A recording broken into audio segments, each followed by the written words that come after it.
Hola, soy Alan Turing.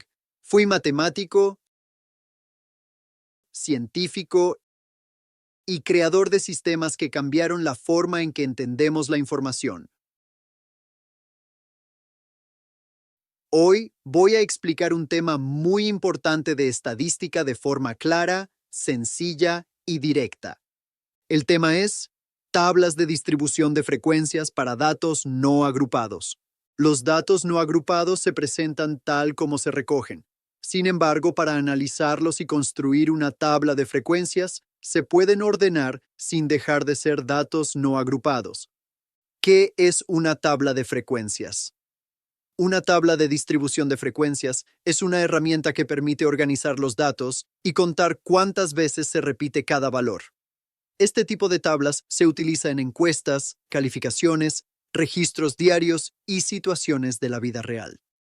Una tabla de frecuencias para datos no agrupados tiene tres elementos principales. El primero es el dato o valor, que corresponde al número registrado. El segundo es la frecuencia absoluta, que indica cuántas veces aparece cada dato. Y el tercero es el total de datos, que se obtiene sumando todas las frecuencias. Ahora resolvamos un ejemplo. Durante una excursión, se registraron los gastos diarios en dólares de un estudiante. Los valores obtenidos fueron 2, 3, 4, 5, 10, 19 y 27.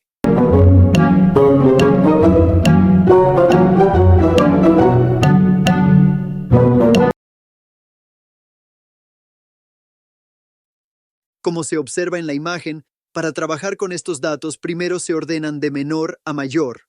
Al ordenarlos, quedan así: 2, 3, 4, 5, 10, 19 y 27. Luego, se identifican los valores distintos y se cuenta cuántas veces aparece cada uno.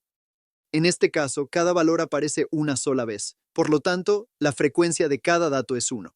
Con esta información se construye la tabla de distribución de frecuencias para datos no agrupados, colocando los valores en una columna y sus frecuencias en otra.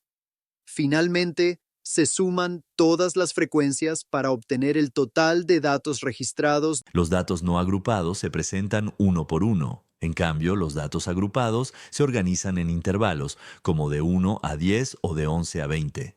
Algunos errores comunes son no ordenar los datos, confundir el dato con la frecuencia, usar intervalos cuando no corresponde, calcular mal el total. Si los datos son pocos y claros, no se agrupan. Si son muchos y repetidos, se agrupan en intervalos. Por ejemplo, las edades de 5 personas. Ejemplo puede ser el número de libros leídos en un mes: 1, 2, 4, 4 y 5.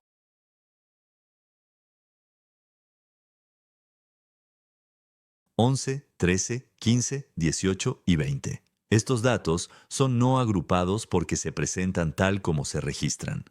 Cuando hago una tabla de frecuencias, aplico la verificación doble. Sumo todas las frecuencias y verifico que den el total de datos. Si no coincide, hay un error y lo reviso. Esto asegura que la tabla sea confiable. Como se observa en la imagen, para trabajar con estos datos primero se ordenan de menor a mayor.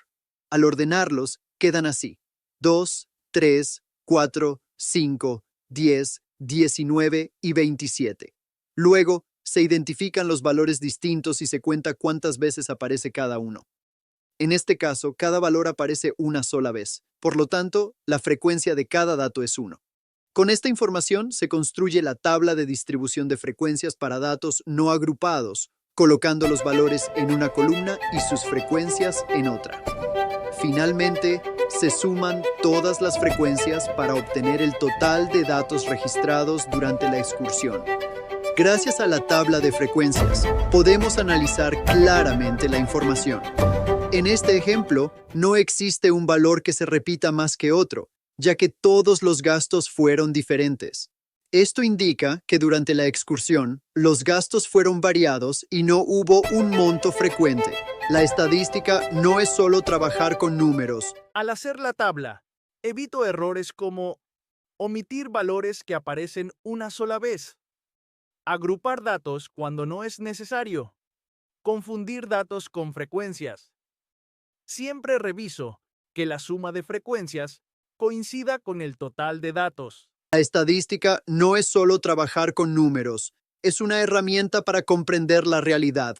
Cuando los datos se organizan correctamente, es más fácil analizarlos y tomar mejores decisiones.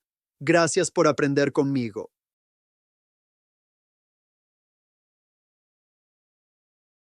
Al igual que Puka organiza sus ideas para lograr lo que quiere, las tablas de distribución nos ayudan a ordenar los datos de manera clara y divertida. Cuando contamos cuántas veces se repite cada número, estamos encontrando su frecuencia, y así podemos entender mejor la información sin confusiones. Como les sucede a Emily y Víctor, que buscan equilibrio entre dos mundos distintos, los números también necesitan estructura para poder entenderse. Una tabla de distribución de datos no agrupados permite observar cada valor por separado y reconocer cuántas veces está presente. De esta manera, lo que parecía desordenado adquiere claridad y forma. En las historias de Teodora Vicenta, nada aparece por casualidad. Cada elemento tiene un significado oculto. Con los datos ocurre algo parecido. Al colocarlos en su posición correcta dentro de la tabla, cada cifra muestra su participación en el conjunto. Así, los números dejan de ser un enigma y revelan su mensaje.